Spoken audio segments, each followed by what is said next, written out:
Баршаңызға қайырлы күн. Бүгін осындай өте дәмді әрі оңай жасалатын, ал ең бастысы денсаулығымызға өте пайда келтіретін дәруменді салат жасадым. Алдымен көп уақыт алмасын деп жемістердің сыртын ашып турап дайындап қойғамын, ал қызылшаны пісіріп сыртын ашып жуып тазалап алдым. Ең бірінші қызылшамызды тураймыз. Бұл жерде маңызды емес, қалай турасаңыз да өз еркіңіз. Маған осылай ыңғайлы болды.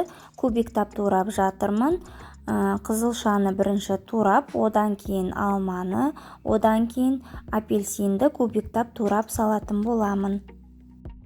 Бұл салаттың пайдасы біздің ағзамызға өте зор, әсіресе гемоглобині төмен адамдарға қатты көмегін тигізеді.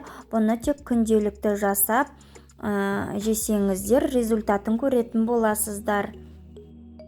Айтпақшы достар, менің рецепттерім ұнап жатса, лайк басып, каналға тіркеліп қоюды ұмытпаңыздар.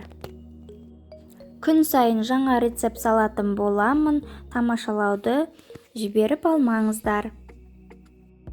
Мен осы салатты балаларыма берерде алдын ала ойланып, құрамына апельсинді қостым. Құрамына ұсақтап турап, осылай апельсинді қостым. Сол кезде өте ерекше дәм берді, және балаларым қалай жегендерін байқамай қалды.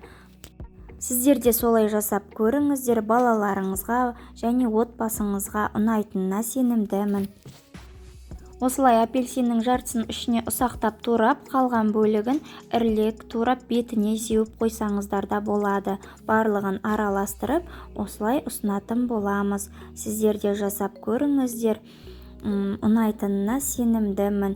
Өте дәмді, денсаулығымызға көмегін тигізетін, әрі оп-оңай жасалатын, тиімді азық-түліктерден жасалатын керемет салат болып табылады.